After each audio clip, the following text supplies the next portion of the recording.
صلو علی الحبیب صلی اللہ تعالی علی محمد نیت المؤمنی خیر من عملہ، مسلمان کی نیت اس کے عمل سے بہتر ہے۔ اللہ عز و جل کی رضا پانے اور ثواب کمانے کی غرض سے سلسلہ دیکھنے سے پہلے اچھی اچھی نیتیں فرما لیجئے۔ اللہ کی رضا کی خاطر علم دین حاصل کروں گا، سیکھ کر دوسروں تک نیکی کی دعوت پہنچاؤں گا، خاص خاص باتیں لکھوں گا، اول تا آخر دیکھوں گا۔ صلو علی الحبیب صلی اللہ تعالی علی محمد۔ رزق حلال دے مجھے اے میرے کبریا، دیتا ہوں تجھ کو واسطہ تیرے حبیب کا۔ الحمدللہ رب العالمین والصلاة والسلام علی سید الانبیاء والمرسلین، اما بعد فاعوذ باللہ من الشیطان الرجیم، بسم اللہ الرحمن الرحیم۔ الصلاة والسلام علیک یا رسول اللہ وعلی آلک واصحابک یا حبیب اللہ۔ الصلاة والسلام علیک یا نبی اللہ وعلی آلک واصحابک یا نور اللہ۔ سرکار دو عالم نور مجسم شاہ آدم و بنی آدم صلی اللہ تعالی علیہ وسلم کا فرمان اکرم ہے، تم اپنی مجلسوں کو مجھ پر درود پاک پڑھ کر آراستہ کیا کرو کہ تمہارا مجھ پر درود پاک پڑھنا کل بروز قیامت تمہارے لیے نور ہوگا۔ سبحان اللہ، دنیا بھر میں جہاں کہیں ہیں درود پاک پڑھنا اپنا معمول بنائیے۔ آئیے مل کر درود پاک کا نذرانہ اپنے آقا مولا صلی اللہ تعالی علیہ وسلم کی بارگاہ میں پیش کرتے ہیں۔ صلو علی الحبیب صلی اللہ تعالی علی محمد صلی اللہ علیہ وسلم۔ مجھے صاحب سوالات انشاءاللہ کالز کے ذریعے بھی ہم تک پہنچیں گے۔ اس وقت پاکستان الحمدللہ زرعی ملک ہے، تو کوئی ایسی احتیاط بیان کر دیں کہ اگر کسی کی فصل تیار ہے اور وہ سودا کرنا چاہتا ہے گندم کا یا اپنی فصل کا، تو اس میں کن کن باتوں کی وہ احتیاط کرے تاکہ غیر شرعی باتوں سے وہ بچ جائے؟ الحمدللہ رب العالمین والصلاة والسلام علی سید الانبیاء والمرسلین، اما بعد فاعوذ باللہ من الشیطان الرجیم، بسم اللہ الرحمن الرحیم۔ فصلوں کی خرید و فروخت کے حوالے سے عام طور پر دو طریقہ کار ہوتے ہیں۔ جی جی۔ چھوٹے کسان فصلیں تیار ہونے کے بعد مطلب کہ شہروں میں لاتے ہیں اور شہروں میں وہ بیچی جاتی ہیں۔ ٹھیک ہے۔ لیکن جو بڑے ذمہ دار ہیں اور جو اہم فصلیں ہوتی ہیں تو وہاں پر بیوپاری حضرات کھیتوں میں پہنچ جاتے ہیں اور ابھی فصل تیار نہیں ہوئی، فوراً سے ان کے ریٹ لگ جاتے ہیں۔ ٹھیک ہے۔ مثال کے طور پر گندم ہے، مکئی ہے، باجرہ ہے، آم ہے، کیلا ہے، اور وہ مطلب فصل تیار ہونے سے پہلے بک جاتی ہیں، پھول آنے سے پہلے بھی بک جاتی ہیں۔ پورا وہ 5 ایکڑ کی کھیتی پوری خرید لی۔ خاص طور پر آم میں تو یہ ہوتا ہے کہ وہ پھول بھی نہیں آیا ہوتا، پہلے سے بک جاتا ہے۔ یعنی آم بننے سے پہلے پھول ہوتا ہے؟ پھول ہوتا ہے۔ اچھا۔ پھول ہوتا ہے، پھر گٹھلی آتی ہے، پھر پھل بنتا ہے۔ اچھا۔ تو یہ جو خرید و فروخت ہے شرعی نقطہ نگاہ سے درست نہیں ہے، ٹھیک ہے، جائز نہیں ہے۔ ٹھیک ہے۔ یعنی جب فصل پک جائے، تیار ہو جائے، پھر اسے بیچا جائے۔ ٹھیک ہے۔ جیسے ہی خریداری ہوئی فوراً حوالے کرنے کا عمل شروع ہو جائے۔ ٹھیک ہے۔ جیسے اگر کسی نے 10 ایکڑ گندم خریدی ہے تو 10 ایکڑ گندم ظاہر بات ایک دن میں تو نہیں کاٹی جا سکتی، بلا تاخیر کے وہ مطلب کہ تسلسل کے ساتھ جب بھی ممکن ہو کاٹ لی جائے۔ ٹھیک ہے۔ ایسا ہوتا ہے کہ عام طور پر مقصود لوگوں کا یہ نہیں ہوتا، مقصود یہ ہوتا ہے کہ پہلے سے خریدیں گے سستی مل جائے گی، ٹھیک ہے، پھر مارکیٹ کو دیکھ کر ہمیں بہت سارا فائدہ مل جائے گا۔ ٹھیک ہے۔ تو یہاں دو خرابیاں ہیں۔ پہلی خرابی تو یہ ہے کہ جو چیز بیچی جا رہی ہے وہ موجود ہی نہیں ہوتی۔ ٹھیک ہے۔ تو ایک ایسی چیز کا بیچنا جس کا بھی وجود ہی نہیں آیا۔ زمین پر فصل تو لگی ہوئی ہے نا، موجود تو ہوتی ہے ان کے ساتھ۔ جیسے میں نے آم کی مثال دی، ٹھیک ہے، کچھ مراحل ہوتے ہیں اس کے۔ ٹھیک ہے۔ بعض اوقات یہ ہوتا ہے کہ وہ موجود ہی نہیں ہوتی۔ ٹھیک۔ اچھا، اگر موجود بھی ہے تو قابل انتفاع نہیں ہوتی، اس سے فائدہ نہیں، یعنی وہ ایسی نہیں کہ جانوروں کا چارہ بھی بن جائے، ٹھیک اس ہے، کنڈیشن میں نہیں ہوتی وہ۔ ٹھیک ہے۔ دوسری خرابی یہ ہوتی ہے کہ خریدار کے ذمے یہ ہے کہ وہ چیز خرید لے، ٹھیک ہے، اور جو زمین ہے اس کی جو مشغولیت ہے اس کو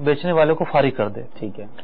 خریدنے والا چیز خریدنے کے بعد بھی اس کی زمین مسلسل 2-3 مہینے استعمال کر رہا ہوتا ہے, چاہتا ہے کہ وہ فصل پہ لگا رہے, اس کا مقصود یہ ہے, اگرچہ کی انڈرسٹینڈنگ سے ہو رہا ہے. ٹھیک ہے. لیکن جو شریعت کے بنیادی اصول ہیں ان کے خلاف ہے. ٹھیک ہے. جیسا کہ آپ یوں سمجھیے, ایک بہت بڑے گودام میں یا ویئر ہاؤس میں مال رکھا ہو, ٹھیک ہے, اور ایک شخص وہ مال خرید لے, ٹھیک ہے, تو اب بیچنے والا تو اس سے بری ذمہ ہو گیا. ٹھیک ہے. بیچنے والا اس کا نہ تو کوئی کرایہ دے گا نہ کچھ اور دے گا, یا تو کہے گا کہ مال اٹھا لو, صحیح ہے, یا پھر کرایہ کی رسید چینج کروا لو, اپنے نام پہ کروا لو. ٹھیک ہے.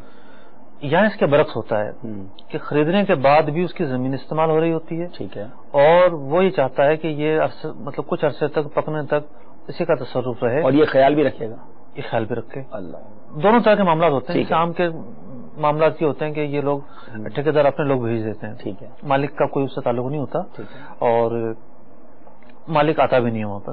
یعنی آپ کی بات سے یہ سمجھ آ رہا ہے کہ جب فصل بالکل تیار ہو جائے, اب یہ کاٹی جا سکتی ہے, اب سودا کیا جا سکتا ہے, چاہے وہ درختوں پر موجود ہو, بالکل, یا پودوں پر موجود ہے, لیکن اب سودا ہو گیا تو اب اس کی کٹنگ فوراً شروع کر دیں اور ڈلیوری دینا جتنا ممکن ہے شروع کر دی جائے. لیکن یوں سمجھیے آپ, شاید 80 سے 90% جو غلط طریقہ ہے شریعت نے جسے جائز نہیں رکھا, لوگ اسی پر عمل کرتے ہیں. نہیں, انشاءاللہ ہمارا سلسلہ کئی لوگ دیکھتے ہیں. سب اس سے ملتا جلتا ایک سوال ذہن میں آ رہا تھا کہ گوڈاؤن کے اندر مال پڑا ہوا ہوتا ہے, کلو کے حساب سے بیچنا ہوتا ہے, لاٹ ہوتا ہے, تو بیپاری آ کے کہتے ہیں جتنا بھی مال ہے وہ سارا میرا ہو گیا, اب جتنا کے جی ہوگا اتنی میں پیمنٹ کر دوں گا. لیکن یہ پتہ نہیں ہے وہ کتنا کے جی ہے یا کتنا میٹر ہے. اگر میٹر کے حساب سے پورا لم سم ایک سودا ہوا لاٹ کا, تو اس طرح کرنا جائز ہے, یا پہلے وہ لاٹ کا وزن کیا جائے, اس کا میٹر بنایا جائے, پھر بیچا جائے؟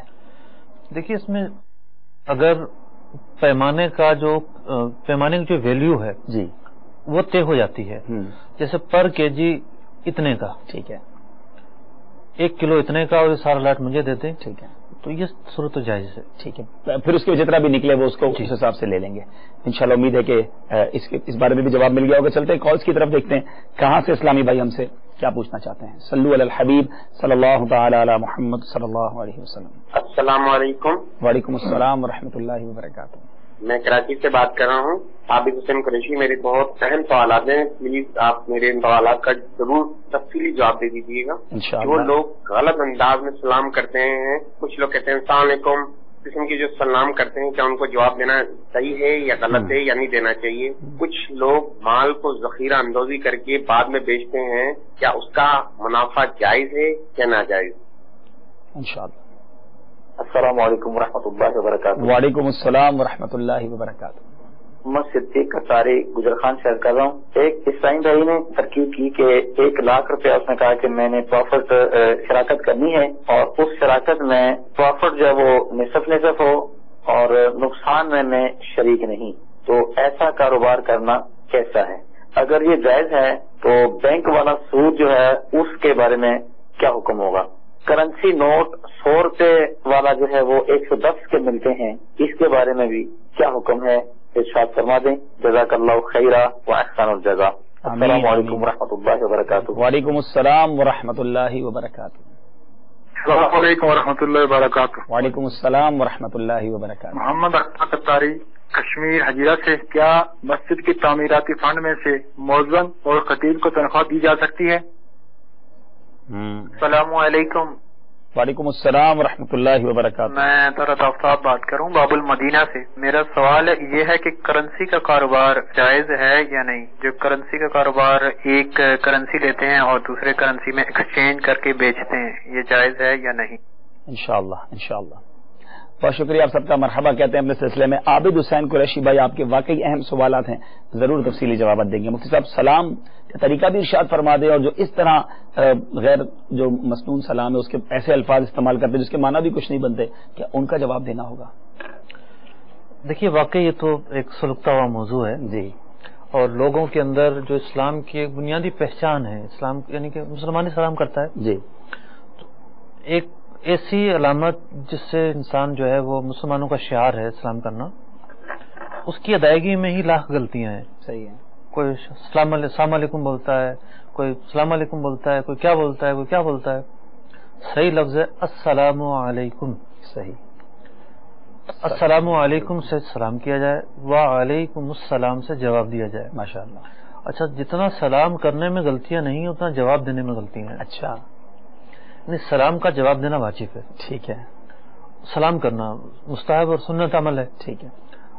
اب زیادہ جو اہمیت ہے، جس کو اہمیت دینی ہے، وہ جواب ہے.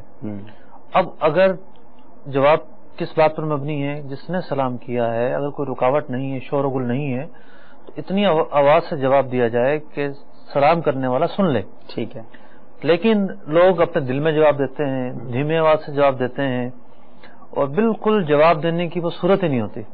تو سلام کرنے والا صحیح تلفظ سے سلام کرے، اور جواب دینے والا اتنے آواز سے جواب دے کہ سلام کرنے والا سن لے.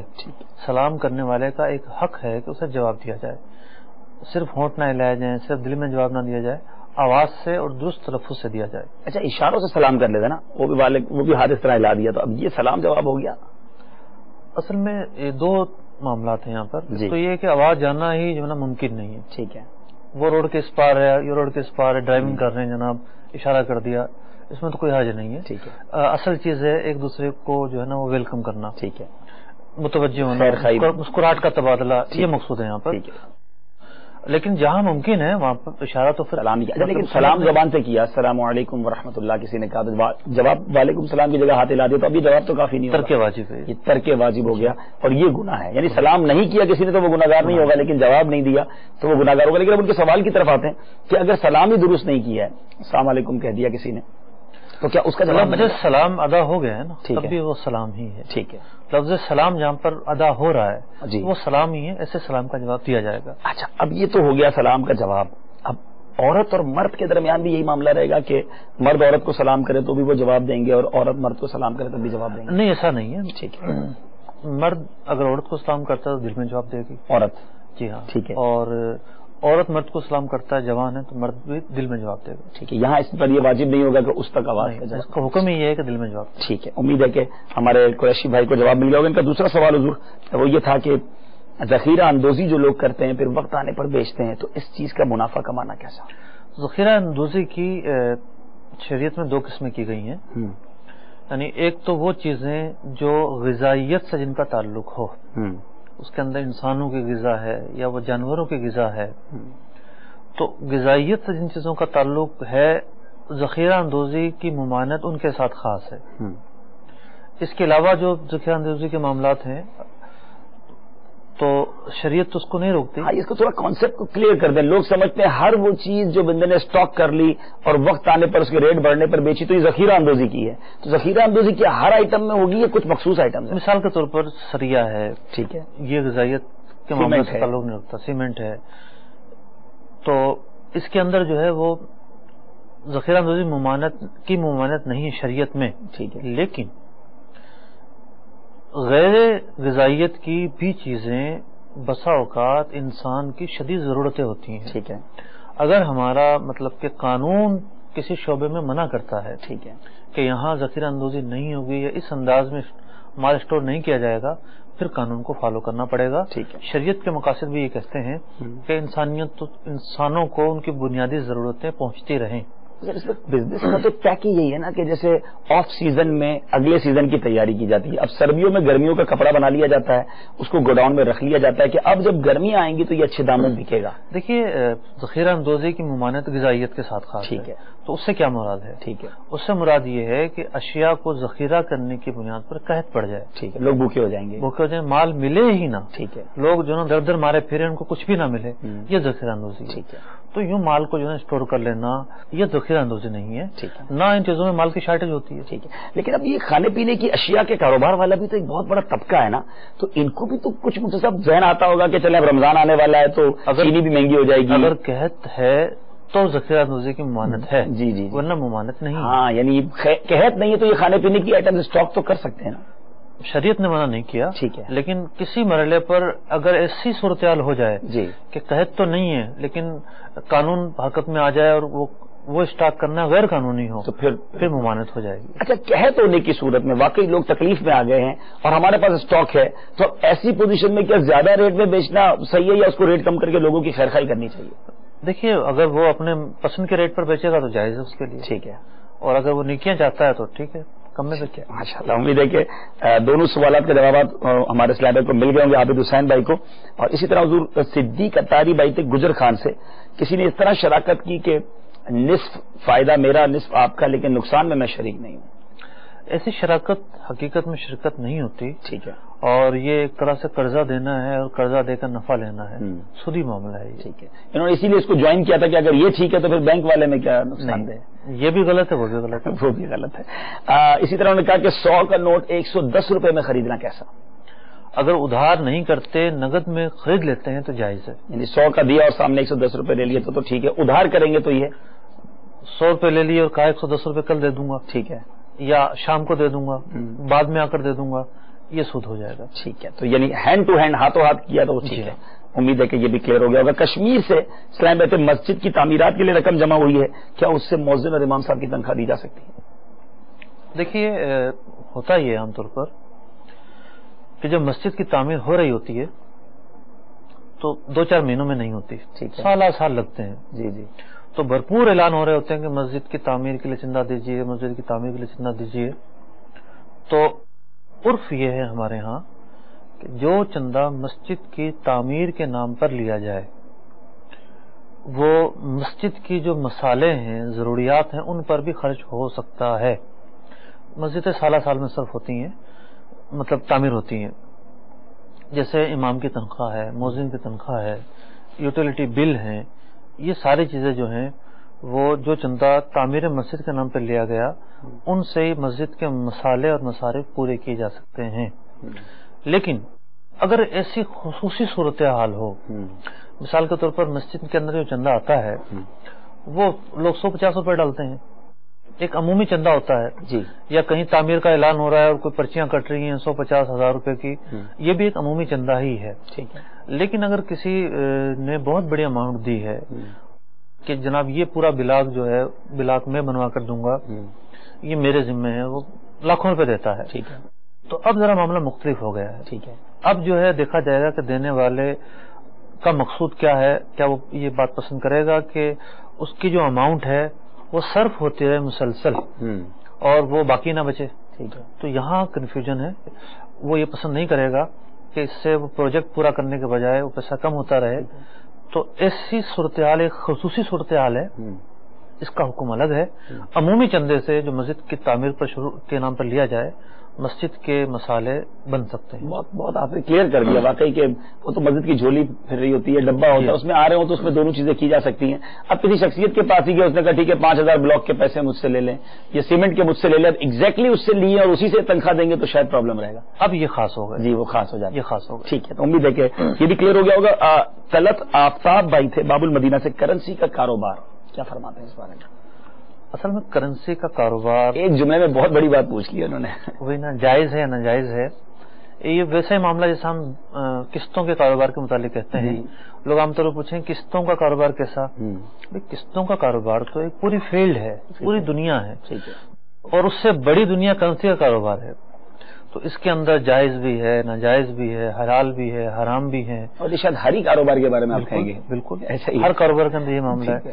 تو جو اس سے متعلق ہے وہ یا تو ایک خاص صورت پوچھے, ٹھیک ہے, کہ بھئی یوں ہوتا ہے, یہ صحیح ہے یا غلط ہے, ٹھیک ہے, یا پھر یہ ہے کہ مکمل معلومات چاہیے تو پھر کسی عالم کی صحبت اختیار کر کر دارالفتہ سنت میں آ کر یہ معلومات حاصل پوری ڈیٹیل بتائیں کہ کس کس طرح کاروبار کرتے ہیں. یعنی ہم ایک جملے میں کرنسی کے کاروبار کو جائز بھی نہیں کہہ سکتے, پورے کاروبار کو ناجائز بھی نہیں کہہ سکتے. اور واقعی یہ طریقہ بھی یہی ہے کہ کون سا ایسا کاروبار ہے کہ جس میں سب کچھ جائز ہو اور کون سا ایسا کاروبار ہے کہ جس میں کچھ بھی غلط نہیں ہوتا ہو.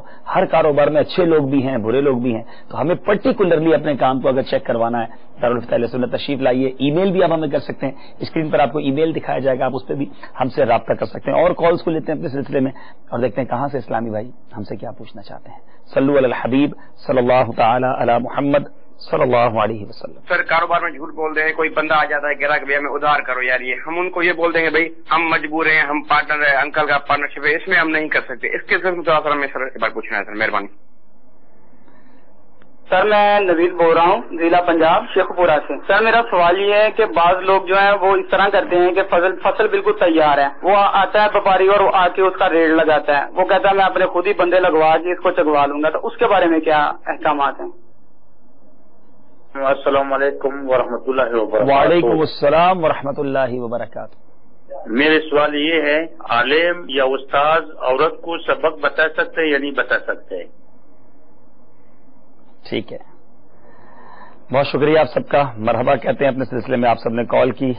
جھوٹ بولتے ہیں کچھ کاروبار میں، اس طرح کے ادھار لینے آتے ہیں لوگ، بہت زیادہ ضد کرتے ہیں میں ادھار دینے، تو پھر جھوٹ بولنا پڑتا ہے، نہیں جناب ہمیں اجازت نہیں ہے، انکل کا کاروبار ہے، ہم ادھار نہیں دے سکتے، حالت بری ہے، اس طرح کے بہانے بنانا کیا؟ نہیں، انہوں نے انکل والی صورت نہیں پوچھی جی، ان کی جو صورت تھی وہ یہ تھی کہ ہم پارٹنر ہیں اور ہمیں اجازت نہیں ہے جی، اگر تو واقعی پارٹنر ہیں جی، اور ظاہر بات عام طور پر ادھار کی اجازتیں کہاں ہوتی ہیں؟ ہر آدمی کو دکاندار ادھار بیچنا شروع کر دے کوئی بچے گا نہیں اس کے پاس، وہ دکاندار باقی سب کو ادھار دے رہا ہوتا ہے، اس کو اس بندے کو نہیں دینا ممکن ہے وہ درست ہو، ٹھیک ہے، یہ بندہ ہو ہی ایسا کہ جسے مطلب کہ ادھار دینا کوئی بھی پسند نہ کرے، ٹھیک ہے، وقت پر پہنچتا ہی نہ ہو، لیکن ڈائریکٹ نہیں بول سکتے میں تمہیں نہیں دے سکتا، یہ تو بولنا بھی نہیں چاہیے، اخلاقیات کے بھی خلاف ہے۔ ایسے جملے استعمال کرے جس سے جھوٹ نہ ہو، نہیں بھائی پاسبل نہیں ہے، ممکن نہیں ہے، مشکل ہو جائے گا، اور اگر واقعی اس کے والد نے منع کیا ہوا والد کا نام لے دے، واقعی پارٹنرشپ ہے اور ان کا یہ ڈیسائیڈ ہے کہ ہم ہر کسی کو ادھار نہیں دیں گے، ان کا نام لے دے۔ ایسے جملے بولے جس میں خلاف واقع کسی بھی چیز کا امر نہ ہو، یعنی جھوٹ کا ارتکاب نہ پایا جائے۔ لیکن یہاں پتہ ہے کہ اس کو دے دیں گے تو نقصان ہو جائے گا، تو نقصان سے بچنے کے لیے جھوٹ نہیں بول سکتے؟ دیں گے تو نقصان ہوگا نا، جی، دیں ہی نا، نہ دینا ہی تو اسی لیے تو جھوٹ بول رہے ہیں کہ نقصان سے بچنے کے لیے اپنے آپ کو جھوٹ نہیں بول سکتے۔ دیکھیے نقصان تو جب ہوگا جب سودا کریں گے، ٹھیک ہے، سودا ہی نہیں کیا تو وہ نقصان ایک موہوم چیز ہے، ہو سکتا ہے ہو جائے، ٹھیک ہے، سودا کریں گے تو نقصان کی ابتدا اب ہوگی۔ اس کو نہیں دینا ہے مال اس لیے جھوٹ نہیں بول سکتے، نہیں، ٹھیک ہے، اس سے احتیاط کریں گے، ایسے جملے استعمال کریں کہ جو جھوٹ نہ ہوں۔ نوید بھائی شیخو پورا سے تھے، فصل تیار ہو جاتی ہے، ریٹ طے ہو جاتا ہے، لیکن ٹھیکیدار آ کے کہتا ہے میں اپنے بندے بیچ کے اس کو اتروا دوں گا، یہ ٹھیک ہے؟ دیکھیے جب سودا ہوتا ہے ان کا تو اس میں جیسا کہ عام خرید و فروخت کے اندر دو طریقے ہوتے ہیں، مال خرید لیا گیا، اب ڈیلیوری کس کے ذمہ ہے؟ بیچنے والے کے ذمہ ہے یا خریدنے والے کے ذمہ ہے؟ ٹھیک ہے، یہ ایک ایسا معاملہ ہے جن پر طے کیا جا سکتا ہے کس کے ذمہ خرچہ ہے۔ ٹھیک ہے، تو فصلوں کے اندر بھی جس نے کھڑی فصل خرید لی ہے تو اس نے تو لاٹ کے حساب سے خریدی ہے نا، ٹھیک ہے، کوئی ایسا تو ہے نہیں کہ وزن ہوگا اور مالک جو ہے نا وہ وزن کروا کر دے گا، ٹھیک ہے، ایسا تو نہیں ہے۔ اگر ایسا ہے جی، کہ فصل تو خرید لی ہے لیکن خریدی اس معنی میں ہے کہ منوں کے حساب سے خریدی گئی ہے، کتنے روپے من لوں گا، ٹھیک ہے، تو پھر تو ظاہر بات ہے جو بیچنے والا ہے اس تو خرید و فروخت مکمل ہی نہیں ہوئی ہے، ٹھیک ہے، وہ تلوائے گا، تلوائے بغیر تو سپردگی ممکن ہی نہیں ہے نا، ٹھیک ہے، تو یہ سارا ذمہ اب اس کا ہے، وہ خود کٹوائے، خود تلوائے اور حوالے کرے۔ ٹھیک ہے، لیکن اگر وہ لاٹ خریدی گئی ہے جتنی بھی ہوگی وہ خرید لی ہے تو پھر ان کا طے ہو سکتا ہے کہ یہ کٹوائی کس کے ذمہ ہے۔ ٹھیک ہے، اگر ٹھیکیدار اپنے بندے لے کر آتا ہے تو کوئی حرج نہیں ہے۔ یہ اس طرح بھی ہوتی ہے بے، یعنی کہ کلو سے نہیں ہوگی، پوری پلاٹ خرید لیا، یہ علاقہ خرید لیا کہ اس میں جتنی فصل ہوئی وہ میری ہے، ایکڑ اور مرلوں کا حساب ہوتا ہے، ٹھیک ہے، تو اب اس میں جتنی بھی نکلی کم زیادہ پھر وہ اس کی اس کی لیکن یہ کرنا درست ہے اگر یہ طے ہو جائے تو، لیکن فصل تیار ہو، یہ آپ نے شروع میں سمجھا دیا میں۔ عالم یا استاد صاحب جو ہیں، تیار بھی نہیں، جیسے کہ اگر مکئی کی فصل ہے ٹھیک ہے، تو مکئی کی فصل ایک تو یہ کہ بھٹا بنتا ہے، دوسرا یہ کہ بھٹا بننے سے پہلے بھی وہ گھاس ہے، ٹھیک ہے، وہ چیز تو تیار نہیں ہے لیکن جو چیز موجود ہے وہ خود ایک قابل انتفاع چیز ہے، ٹھیک ہے، جس سے نفع اٹھایا جائے، جی ہاں، ٹھیک ہے، تو وہ کاٹ لے، وہ فوری کاٹے، یہ اصل چیز ہے۔ لیکن گھاس تو نہیں کاٹے گا نا، وہ گندم کا تو انتظار کرے گا نا، یعنی اگر گندم ہی چاہیے تو پھر گندم پکنے کا انتظار کرے، ٹھیک ہے، وعدہ کر لیا جائے، ٹھیک ہے، ہم آپ کو بھیج دیں گے، ٹھیک ہے، لیکن وعدہ ہے صرف، ٹھیک ہے، سودا جب ہوگا جب یہ تیار ہو جائے گا، ریٹ بھی اسی وقت طے کریں، اسی وقت طے کرے گا۔ اچھا، عالم یا استاد صاحب کیا عورت کو سبق وغیرہ پڑھا سکتے ہیں؟ جو حالات ہیں آج کل کے اس کے اعتبار سے تو اجازت نہیں دی جائے گی، منع ہی کیا جائے گا، یعنی اسلامی بہنیں جو ہیں وہ اسلامی بہنوں ہی سے پڑھیں، بہنوں انہی سے پڑھیں۔ تو امید ہے کہ سارے جوابات آپ کو مل گئے ہوں گے۔ سوال بلکہ بتا دوں، ہمارے ڈائریکٹر صاحب میرے کان میں کہہ رہے ہیں، اور آج کل واقعی پیٹرول جو ہے وہ کافی مہنگا ہو گیا ہے، وہ کہہ رہے ہیں کہ بھائی پیٹرول پمپ پہ یہ ہوتا ہے، ذخیرہ اندوزی کی بات چلی تھی، تو جب آخری رات ہوتی ہے، ریٹ پتہ چلتا ہے کہ آج ریٹ بڑھ جائے گا، تو وہ سارے پیٹرول پمپ والے اپنا پیٹرول بند کر لیتے ہیں کہ اب ریٹ بڑھے گا، تو یہ والی ذخیرہ اندوزی کی اجازت ہوگی کہ نہیں؟ دیکھیے کسی بھی مسئلے کے مختلف رخ ہوتے ہیں، ٹھیک ہے، اگر مسئلہ یہ دیکھا جائے کہ شریعت کے نزدیک یہ چیز حلال ہے یا حرام ہے، ٹھیک ہے، یہ ایک الگ معاملہ ہے۔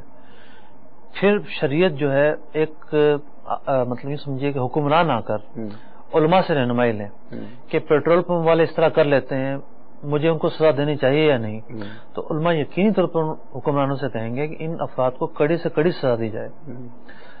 ایک چیز ایسی ہے کہ وہ ٹھیک ہے، شریعت میں کئی منع تو نہیں کی گئی، لیکن اس سے لوگوں کی زندگی جو ہے اذیت میں مبتلا ہو جاتی ہے۔ اب یہ معاملہ علماء سے نکل کر حکمرانوں کی طرف منتقل ہو جاتا ہے کہ وہ تدبیر کے اعتبار سے، سیاست جو مدنیہ ہیں اس کے اعتبار سے اس مسئلے کو حل کریں۔ لیکن اگر پیٹرول پمپ کے مالکان ہمیں سن رہے ہوں تو ایسے لوگوں کو ایسا نہیں کرنا چاہیے، کل ریٹ بڑھنا ہے اور آج وہ جناب پیٹرول بند کر دیں، یہ اذیت دینے والی بات ہے، یعنی دیانت کے خلاف ہے یہ، ایسا نہیں کرنا، کیونکہ ان کا تو ڈیلی کا ریٹ ہوتا ہے، آج کا ریٹ تو پرانا ہی ہے نا، اب جس بیچارے کا پیٹرول ختم ہو گیا وہ ڈھونڈتا رہتا ہوگا۔ یقینی طور پر لوگ پریشانی میں مبتلا ہوتے ہیں اور یہ غیر قانونی ہے۔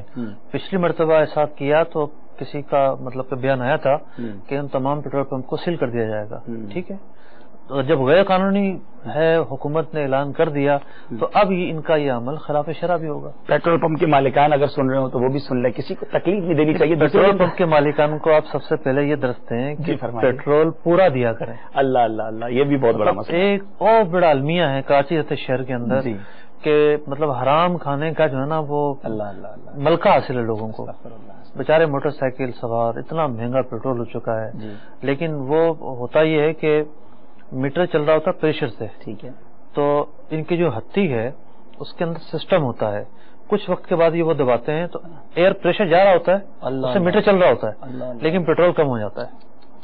تو یہ مطلب بتائیے کتنی بڑی خیانت ہے، دھوکہ ہے، غریب آدمی حرام چیزوں کا جو ہے نا حصول ہے۔ اللہ اللہ اللہ۔ اچھا اب چلے بات تو چلی نا پیٹرول پمپ کی، اب جو یہ کام کر رہے ہوتے ہیں بیچارے پیٹرول پر بھرنے والے ہوتے ہیں، ان کو بھی اگر پتا ہے یہ کام کرنا چاہیے ان کو؟ بعض لوگوں نے پوچھا ہم سے کہ جی وہ اس طرح کی ہماری ہدایت ہوتی ہے، ہمیں کرنا ہوتا ہے، تو پھر تو آپ یوں پوچھیے، اگر آپ یہ پوچھیں گے کہ ایک آدمی ڈاکے مارتا ہے اور اس کے ساتھ کوئی کسی کو جانا چاہیے یا نہیں جانا چاہیے، تو اس کا جواب یہی ملے گا کہ وہ بھی ڈاکو ہے۔ تو جو ورکر کام کر رہے ہیں اور وہ اس غلط کام میں براہ راست ملوث ہیں، ان کے ذریعے یہ کام ہو رہا ہے، وہ اندر بیٹھے، بالکل، تو یہ بھی مجرم ہے۔ اللہ اللہ اللہ تعالیٰ ملاوٹ سے ہم سب کو بچائے، اور بالکل یہ نہیں کرنا چاہیے، ملاوٹ نہیں، یہ تو مال کم دینا ہے، اللہ اللہ مطلب کہ تول کم دینا ہے۔ حضرت شعیب علیہ نبی علیہ صاحب السلام کی قوم کا جو عمل تھا اور ان پر جو عذاب نازل ہوا کہ ناپ تول میں کمی کرتے تھے، یہ وہ معاملہ ہے سیدھا سیدھا، بالکل یہ نہیں کرنا چاہیے۔ پیٹرول پمپ کے مالکان واقعی یہ امید ہے کہ دیکھ رہے ہوں گے، دو باتیں آج آپ کو مل گئی، ہر ایک طرح کے نہیں ہوتے، بالکل ایسا ہی، بالکل ایسا، اچھے لوگ بھی۔ اچھا مجھے یہ اس طرح کی بات ایک اور پتہ چلی، پنجاب میں جو ہے نا وہاں ڈسکاؤنٹ چلتا ہے سی این جی پر، تو ایک پیٹرول پمپ کے مالک صاحب ہمارے ساتھی تھے، اسلامی بھائی ہیں وہ، تو وہ یہ بتاتے تھے کہ وہ ڈسکاؤنٹ تو دیتے ہیں تاکہ لوگ آ جائیں، لیکن وہی پریشر وغیرہ کے ذریعے یہ سارا کچھ کور کر لیتے ہیں۔ جیسا مرغی کا معاملہ ہے، بعض جو نا مرغی فروشوں کے پاس بڑا ڈسکاؤنٹ ہوتا ہے، اچھا، لیکن پتہ چلتا ہے کہ جناب وہ اتنا شدید پانی کا استعمال کرتے ہیں کہ اس کے بھی خلاف مرغی موٹی ہو جاتی ہے، بالکل، وزن زیادہ وزنی ہو جاتی ہے۔ اللہ تعالیٰ کے سلیم عطا فرمائے۔ چلتے ہیں اور کالز کی طرف اور دیکھتے ہیں کہاں سے اسلامی بھائی ہم سے کیا پوچھنا چاہتے ہیں۔ صلو علی الحبیب صلی اللہ تعالی علی محمد صلی اللہ علیہ وسلم۔ میں محمد رمضان اختاری کراچی سے بات کر رہا ہوں جی۔ میرا مفتی صاحب سے سوال یہ ہے کہ اگر موبائل فون مجھے بازار سے یا کہیں مارکیٹ سے مل جائے تو اس کو اب مالک نہ ملے تو میں کیا کروں اور کیسے پہنچانا ہوگا اس کا؟ السلام علیکم ورحمۃ اللہ وبرکاتہ۔ وعلیکم السلام ورحمۃ اللہ وبرکاتہ۔ السلام علیکم ورحمۃ اللہ وبرکاتہ۔ وعلیکم السلام ورحمۃ اللہ وبرکاتہ۔ میرا نام ہارون مجید ہے اور میں کرونگی کراچی سے بات کر رہا ہوں۔ میرا سوال یہ ہے کہ میں ایک ایسی کمپنی میں کام کرتا ہوں جو شیئرز کی حفاظت کا کام کرتی ہے، مثلاً کسٹڈی کا کام کرتی ہے، اور اس کا یہ بیسک بزنس اس کا یہی ہے۔ اس کے علاوہ وہ میوچل فنڈ میں بھی انویسٹمنٹ کرتی ہے، میوچل فنڈ کی ٹرسٹی کا بھی کام کرتی ہے، ٹرسٹی مطلب اس کی ٹیک کیئر کا کام کرتی ہے، اور اس میں میں اسی ڈپارٹمنٹ میں جاب کرتا ہوں۔ میرا سوال یہ ہے کہ میری جو تنخواہ اس کمپنی سے ملتی ہے مجھے، وہ میرے لیے جائز ہے یا نہیں؟ السلام علیکم۔ وعلیکم السلام ورحمۃ اللہ وبرکاتہ۔ محمد عبد احمد پنڈی گیر سے بول رہا ہوں میں۔ تو میرا یہ سوال ہے کہ یہ انعامی بانڈ جو نکلتا ہے تو اس میں کیا مسائل ہے، اس میں ذرا بتا دیجیے مجھے۔ سر میرا نام محمد علی کراچی سے بول رہا ہوں۔ یہ سکے لوگ ایک کی جگہ جیسے 3 سکے ہیں وہ 2 روپے سے 5 روپے میں خرید لیتے ہیں اور مقصد اس کو کاٹتے ہیں یا کچھ بھی کرتے ہیں آگے بڑھا دیتے ہیں، تو یہ کاروبار صحیح ہے یا نہیں ہے؟ رمضان بھائی باب المدینہ کراچی سے موبائل کہیں سے مل جائے تو اس کو کیا کریں؟ اٹھانے والے کو چاہیے کہ امانت کی نیت سے اٹھائے کہ مالک تک پہنچا دوں گا، ٹھیک ہے. اب اٹھا لیا تو پھر پہنچانے کی کوشش بھی کرے, تشہیر کرے, جتنا ہو سکتا ہے اعلانات کروائے, مالک تک پہنچنے کی کوشش کرے. موبائل میں تو عام طور پر نمبر بھی ہوتے ہیں, جی نمبر مل جاتا ہے, پتہ کیا جا سکتا ہے کس کا ہے کس کا نہیں ہے. موبائل آن بھی رکھا جائے تو بعض اوقات کال بھی آ جاتی ہے. ٹھیک ہے.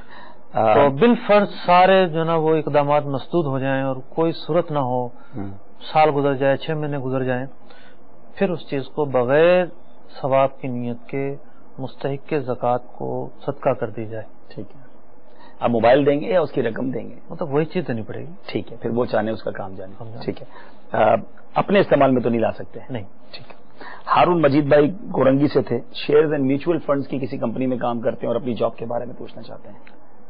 دیکھیے اب ان کی جو جاب ہے وہ کس قسم کی ہے, کیونکہ ان دونوں شعبوں کے اندر بہت سارے ناجائز کام بھی ہوتے ہیں. یعنی مطلب اس طرح کی ڈیلز ہوتی ہیں جو شریعت کے جو بنیادی کانسیپٹس اور قوانین ہیں اس پر پورا نہیں اترتے. ٹھیک ہے. تو ان کی جو جاب ہے اس میں ان کو کیا کام کرنا پڑتا ہے, یہ وضاحت یہ کریں گے. بہتر یہ کہ دارالفتہ سے رابطہ کر لیں اور وہ ساری معلومات بتا کر میرا یہ کام ہے اور یہ کام شریعت کے دائرے میں صحیح ہے یا نہیں ہے. یعنی میں اگر آپ سے پرنسپلی سوال پوچھوں کہ ایک ایسی کمپنی ہے جو سود کا کاروبار بھی کرتی ہے, جس میں جناب رشوت کا لین دین بھی ہوتا ہے, اور اس کمپنی میں اور بھی کام ہوتے ہیں, تو کوئی بندہ ایسی کمپنی میں جاب کرتا ہے تو کیا سب کی جاب ناجائز ہو جائے گی, یا جو پرٹیکولر کام کرتا ہے اس کے لیے الگ الگ سوال بنے گا؟ دیکھیے ظاہر بات ہے ہر ایک شخص جو ہے وہ مختلف کام کر رہا ہے. ٹھیک ہے. ایک آدمی اگر جائز کام کر رہا ہے, اس کے کام جو اس کی ذمہ داریاں ہیں, آفیشیل ذمہ داریاں, اس میں کوئی بھی خلاف شرع چیز نہیں ہے, اس کے کام کو تو ناجائز نہیں کہا جائے گا. ٹھیک ہے. ماشاءاللہ. آپ کورنگی سے آپ نے کال کیا, اور رضا مسجد کورنگی نمبر 4 میں ہمارا دارالفتہ بھی قائم ہے, آپ کے قریب ہے, وہاں تشریف لے جائیں. انشاءاللہ دارالفتہ کے اسلام سے مزید آپ رہنمائی لے لیں گے. پنڈی گھیب سے اسلام بھائی تھے, انعامی بانڈ کے بارے میں کیا فرماتے ہیں؟ پرائز بانڈ خریدنا اور بیچنا جائز ہے, اس پر جو انعام لگ جائے وہ بھی جائز ہے. ٹھیک ہے.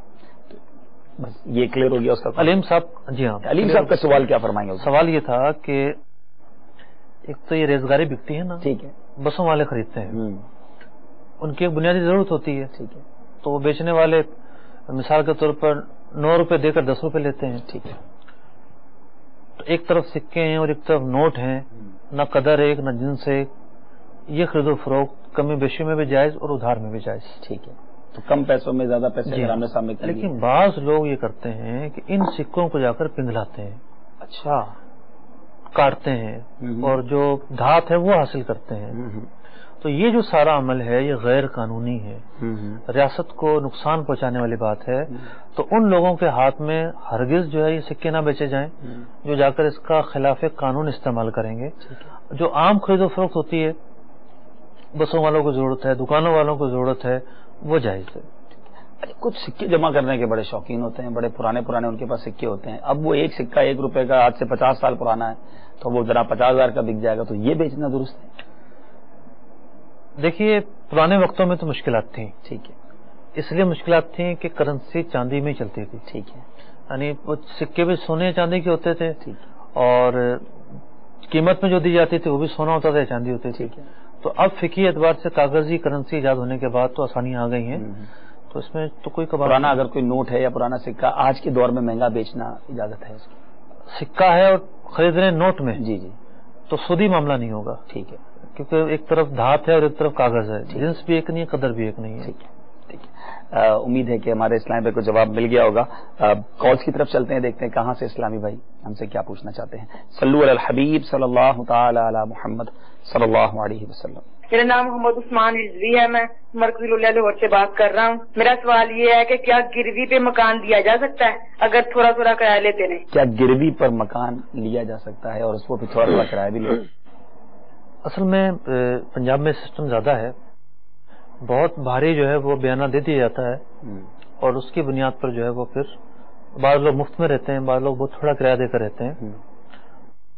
تو وہ جو بھاری بیانہ ہے وہ ایک طرح کا قرض ہے, اور اس کے بھاری کرنے کی بنیاد یہ ہے کہ اس سے فائدہ حاصل کیا جا سکے. یہ ایک سودی معاملہ ہے. ٹھیک ہے, جائز نہیں ہے.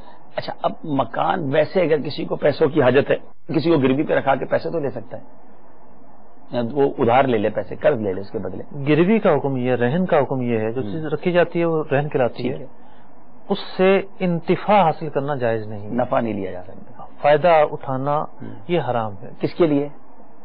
مثال کے طور پر کسی سے پیسے لیے، ٹھیک ہے، اب زر مطلب ضمانت کیا چیز ہوگی، کیسے مطلب کہ وہ کب پیسے لوٹائے جائیں گے، کوئی چیز گروی رکھ دی، سونا گروی رکھ دیا، ٹھیک ہے، تو جس کے پاس رکھوایا گیا ہے یعنی قرضہ جس سے لیا گیا اس کے پاس رکھوایا جائے گا، ٹھیک ہے، تو اس کے پاس یہ چیز امانت ہے، وہ اس سے کوئی فائدہ نہیں اٹھا سکتا، ٹھیک ہے، فائدہ اٹھائے گا تو یہ سود میں شمار کیا جائے گا۔ اچھا، اب گاڑی رکھوائی ہے تو گاڑی تو چلا بھی لے گا نا، پڑے پڑے خراب ہو جائے گی مفتی صاحب، ایسی چیزیں رکھوانا جائز ہی نہیں ہے اچھا، کہ جس کو پتا ہو کہ وہ استعمال کرے گا، ٹھیک ہے، وہ قبول ہی نہ کرے۔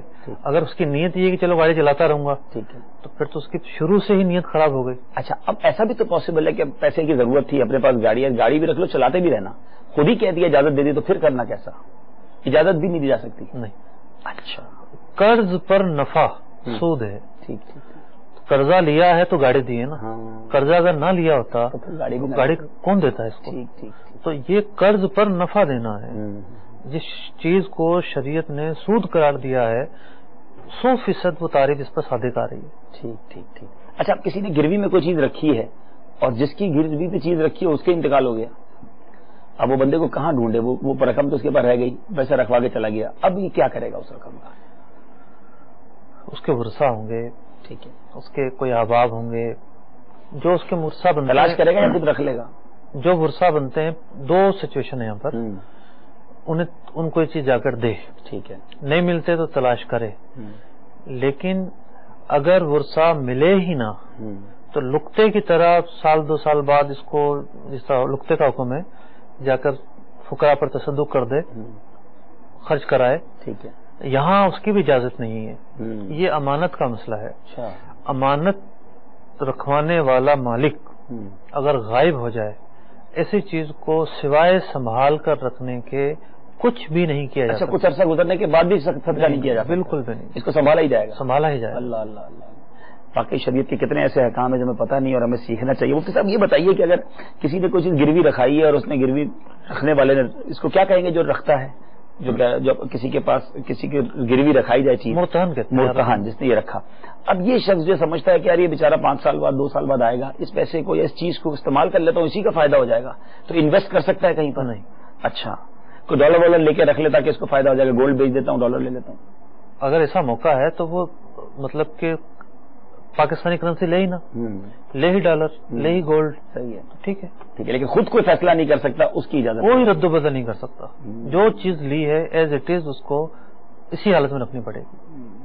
امید ہے کہ ہمارے کئی اسلامی بھائی جو ہیں یہاں پر مدنی چینل کے ناظرین، بعض اوقات امانت کے حوالے سے کوسچنز بہت سارے ذہن میں آتے ہیں، چلے ایک ٹاپک آیا تھا امانت اور گروی کے حوالے سے، تو اس کو ہم نے کلیئر کر لیا، لیکن مطلب اب کچھ لوگ پیسوں کی ضرورت ہوتی ہے اور آج کل حالات بھی آپ کے سامنے ہیں، تو ان پیسے کی ضرورت پر کسی سے قرض لینے جاتے ہیں تو وہ قرض دیتا نہیں ہے، وہ کہتا ہے مجھے کیا فائدہ ہوگا میں آپ کو قرض دے دوں، تو کیا کچھ نہ کچھ پروفٹ کی کوئی صورت بنا کر قرضہ لیا جائے، یا قرض دینے والوں کو کیا کرنا چاہیے یہ بھی تھوڑا سمجھا دیں، قرض لینے کے لیے کوئی آتا ہے کوئی دینے کے لیے تیار نہیں ہوتا؟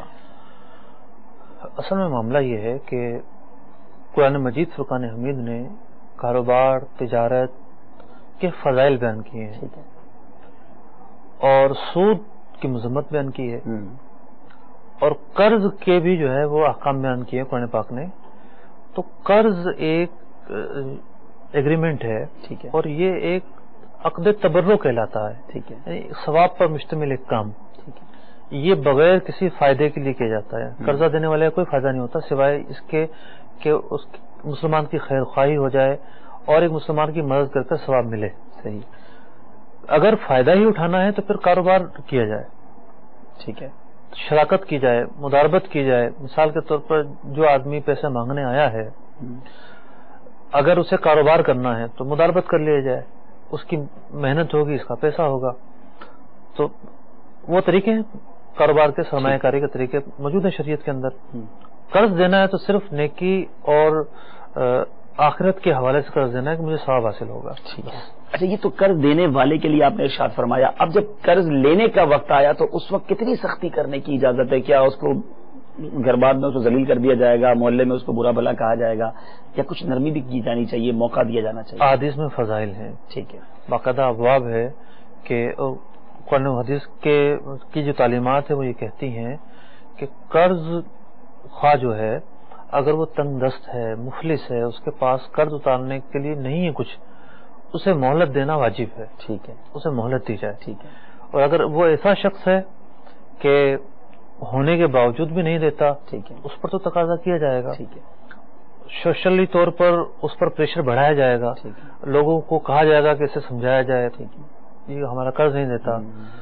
تو قرض، مفلس کا قرض نہ دینا اور استطاعت کے باوجود قرض نہ دینا، یہ دونوں الگ الگ چیزیں ہیں. دونوں الگ الگ چیزیں. یعنی اب یہ دوسری طرف والی بات آ گئی کہ جس نے قرض لیا ہے، نارملی ہوتا یہ کہ جب قرض لینا ہوتا ہے تو جس سے لینا ہے اس کے گھر کے چکر لگائے جاتے ہیں، اور جب قرض لے لیا جاتا ہے تو اب وہ گھر کے چکر لگا رہا ہوتا ہے. تو یہاں جن کے پاس پیسہ ہو اور قرض نہ لوٹائیں ان کے لیے بھی کچھ مدنی پھول ارشاد فرما دیں کہ ان کو کیا کرنا چاہیے کہ وقت آ گیا ہے، بیچارہ ڈیمانڈ بھی کر رہا ہے، اب وہ دھکے کھا رہا ہے. دیکھیے حقوق تلفی کا مسئلہ ہے یہ کہ مطلب ہونے کے باوجود قرضہ نہ لوٹانا، سامنے والے کی حق تلفی کرنا ہے. اس نے آپ پر احسان کیا ہے، ایک نیکی کی، برے وقت میں آپ کے کام آیا، آج اس کے چکر لگوائے جا رہے ہیں. اللہ اللہ اللہ، عجیب معاملہ. یہ بالکل نہیں کرنا چاہیے. اگر واقعی آپ پر کسی کا قرض ہے، کسی کی رقم لوٹانی ہے، وہ بیچارہ پریشان ہے، تو آگے بڑھ کر اگر وقت ہو چکا ہے اور آپ کے پاس ہے بھی تو دے دیجئے، بالکل ادا کر دیجئے.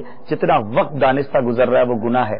اور اگر کسی سے آپ قرض مانگتے ہیں اور وہ واقعی پریشان ہے تو اسے مہلت دیجئے، اس کی مدد کیجیے. انشاءاللہ آپ کسی کی مدد کریں گے، انشاءاللہ مالک کریم آپ کی مدد فرمائے گا. آپ کسی کی حاجت روائی کریں گے، وہ رب کریم آپ کی حاجت پوری فرمائے گا. روایتوں میں بڑے پیارے پیارے مفہوم اس حوالے سے ملتے ہیں. تو مسلمانوں کی خیر خواہی کا اگر جذبہ ہوگا تو انشاءاللہ ضرور کرم ہوگا. اللہ تبارک و تعالیٰ سے دعا ہے کہ مالک کریم ہمیں رزق حلال کمانے کی توفیق عطا فرمائے. دنیا بھر میں جہاں کہیں، اور بالخصوص آج ہم نے زمیندار اسلامی بھائیوں کو ڈائریکٹلی ایڈریس کیا ہے، ڈائریکٹلی ان سے کچھ بات کی ہے کہ دیکھیں آپ نے ابھی کٹائی کا وقت ہے، آپ نے کچھ جو سودے کرنے اس پہ یہ جو احتیاطیں آج مفتی صاحب نے بتائی ہیں ضرور اس کو دیکھیے گا. مزید اپنے کاروبار کو شرعی اسکین کرنے کے لیے، شرعی اس کی رہنمائی لینے کے لیے دارالفتاء اہل سنت سے رابطے میں رہیے. دنیا بھر میں جہاں کہیں ہیں آپ کو اسکرین پر دارالفتاء اہل سنت کا ای میل ایڈریس بھی بتایا جائے گا. آپ ای میل بھی ہمیں کر سکتے ہیں. پاکستان میں الحمدللہ باب المدینہ کے تو کئی علاقوں میں، اس کے ساتھ ساتھ مرکز الاولیاء لاہور میں الحمدللہ، پنڈی کے اندر دعوت اسلامی کا دارالفتاء موجود ہے، حیدرآباد باب الاسلام، سندھ میں دارالفتاء اہل سنت موجود ہے. تو آپ وہاں جا کر بھی اسلامی بھائی جو ہے ان سے رابطہ کر کے رہنمائی لے سکتے ہیں. سلسلے کے آخر میں ایک اور کال شامل کر لیتے ہیں، پھر سلسلے کو اختتام کرتے ہیں. صلو علی الحبیب صلی اللہ تعالی علی محمد صلی اللہ علیہ وسلم. السلام علیکم ورحمۃ اللہ وبرکاتہ. وعلیکم السلام ورحمۃ اللہ وبرکاتہ. محمد نوید قاری علی پور چٹھا سے عرض کر رہا ہوں. عبدالحبیب بھائی یہ بتائیں کہ ایک گندم لیتا ہے آدمی، دوسرا آدمی طے نہیں کرتا، کہ وہ کہتا ہے کہ جب میرا دل چاہے گا میں اس وقت آپ سے خرید لوں گا، یعنی کہ اس وقت کا ریٹ لگائیں گے. تو اس کے بارے میں شرعی رہنمائی عطا. عبدالحبیب بھائی نہیں بتائیں گے، مفتی صاحب بتائیں گے. میں انشاءاللہ آپ کی طرف سے سوال بڑھا دیتا ہوں. کیا فرماتے ہیں مفتی صاحب؟ بعد میں طے کر لیں گے، سودا ابھی کر لیں. اگر سودا کر لیا ہے، ڈن ہو گیا اور ریٹ مؤخر کر دیا، جی جی، کہ جب ڈیلیوری ہوگی جب ریٹ طے کریں گے، جی جی، یہ سودا غلط ہے. ٹھیک ہے، بے فاسد ہے. سودا اسی وقت کرنا ہے جب مال موجود ہو. پہلی بات تو یہ. ٹھیک ہے. مال نہیں ہے اس کے پاس، سامنے والے کے پاس، یا تیار ہی نہیں ہے تو سودا ہی نہیں کرنا. ٹھیک ہے.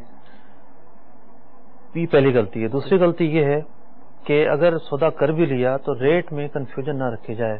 ریٹ اسی وقت طے ہونے چاہیے. آج کی ریٹ طے ہو جائے، جو بھی ریٹ طے کرے. مطلب یہ بھی تو ہوتا ہے نا کہ یار دیکھو آپ فصل لگا رہے ہو نا، ماشاءاللہ آپ کوشش کر رہے ہو، مال مجھے ہی دینا. آپ ریٹ ہم کر لیں گے انشاءاللہ، مارکیٹ کا ہی ریٹ آپ کو دوں گا، لیکن دیکھیں آپ یہ مجھ سے آج پکا کر لیں کہ آپ مال مجھے ہی دیں گے. اس طرح کرنا، فرمائش کرنا ہر ایک کا حق ہے. ٹھیک ہے. یہ بات فرمائش کی حد تک ہو کہ آپ مال مجھے دے دیں، وہ کہ ٹھیک ہے جب فصل ہے کہ دیکھا جائے گا. ٹھیک ہے. تو مال لینے کی خواہش کرنا اس میں کوئی بات نہیں. ٹھیک ہے. لیکن عام طور پر سودے ڈن ہو جاتے ہیں. ہاں مطلب ڈن ہو گیا نا، یہ ٹھیک ہے آپ کا ہو گیا، پکا ہو گیا. پکا ہو گیا. اتنا کہا کہ پکا ہو گیا، یہ بھی ایک الگ بات، سودا نہیں ہے. ٹھیک ہے. ایسی صورتحال نہ ہو کہ جس کو عرف عام میں سودا کہا جائے، خرید و فروخت کہا جائے اور طے ہو جانا کہا جائے. ٹھیک ہے. یہ کیفیت نہیں ہونی چاہیے فصل تیار ہونے سے پہلے. اچھا، یہ فصل میں تو آپ نے بڑا ہمیں سمجھا دیا کہ آخری سٹیج پر جب ریڈی ہو، جب کاٹا جائے. جانوروں کی ہم نے دیکھا، ہم نے سلسلہ بھی کیا تھا کہ اگر چھوٹا جانور ہو، گائے یا بکرا یا وغیرہ چھوٹا ہے، پر یہ خرید لیا میں نے کہ اب ٹھیک ہے آپ پالو، بڑا ہو کے میں آپ سے لے لوں گا، تو اس طرح لینا درست ہے؟ یہ بھی غلط ہے. اچھا، شریعت کے قوانین یہ کہتے ہیں کہ جو چیز آپ نے خرید لی، ٹھیک ہے، اب انتقال ملکیت ہو گیا، ٹھیک ہے، وہ چیز بیچنے والے کی نہ رہی، وہ خریدنے والے کی ہو گئی. ٹھیک ہے. ایک چیز آدمی بیچ کر بھی اس پر پیسہ خرچ کرے، اسے کھلائے پلائے، اس کی دیکھ بھال کرے، یہ جو چیزیں ہیں یہ اس پر بوجھ ہیں بلا وجہ کا. ٹھیک ہے، اس پر یہ مطلب کہ التزامات کیے گئے ہیں. بوجھ کے پیسے دے دے کے نا بھائی، ماہانہ اتنے لے لینا بھائی، پالتے رہو، خرید لے. ٹھیک ہے، خریدنے کے بعد پھر اسے کرائے پر رکھوالی کے لیے دے دے. ٹھیک ہے، یہ چاہیے، یہ ٹھیک ہے، لیکن وہ چیز آپ کی ہو گئی. چیز آپ ٹھیک ہو جائے گی. ٹھیک ہے، ایک اور کال شامل کرتے ہیں. صلو علی الحبیب صلی اللہ تعالی علی محمد صلی اللہ علیہ وسلم. السلام علیکم. وعلیکم السلام ورحمۃ اللہ وبرکاتہ. سونے کا سیٹ ہوتا ہے وہ 22 کیرٹ کا بنا ہوا ہوتا ہے اور اس میں نگینے وغیرہ بھی لگے ہوئے ہوتے ہیں اور اس میں گھاٹی مزدوری بھی ہوتی ہے. تو کیا یہ سیٹ بنانے کے بعد اس کے بدلے میں 24 کیرٹ کا سونا لیا جا سکتا ہے؟ جی کیا فرماتے ہیں مفتی صاحب؟ 22 کیرٹ کا سیٹ اور جو چیزیں شامل ہیں اور 24 کیرٹ سونا لے لیا جائے. اصل میں سونا جب لیا جائے گا تو 22 کیرٹ کا جو سونا ہے یہ بھی سونا ہی ہے. سود کے حوالے سے جو ہے وہ جو کھوٹ ہے سود کے حوالے سے اس کا اعتبار نہیں کیا جاتا. اصل اعتبار ہوتا ہے وزن کا.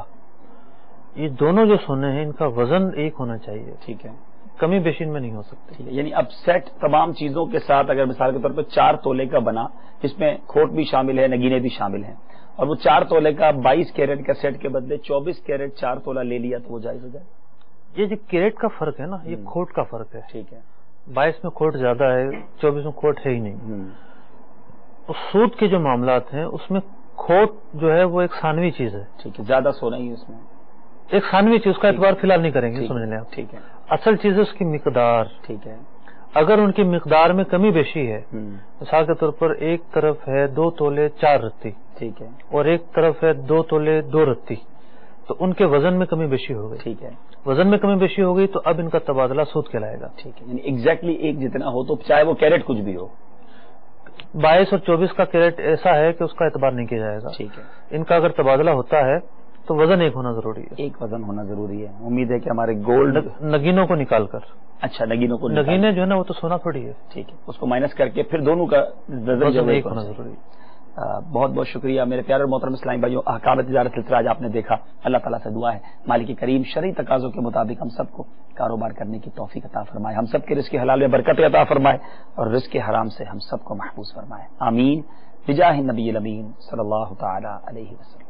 رزق حلال دے مجھے اے میرے کبریا، دیتا ہوں تجھ کو آستا تیرے حبیب کا. صلو علی الحبیب صلی اللہ تعالی علی محمد. آپ نے جو ابھی سلسلہ ملاحظہ فرمایا اس کے بارے میں اپنے تاثرات اور مدنی مشورے 030126127176 پر SMS یا feedback@madanichannel.tv پر میل کر سکتے ہیں.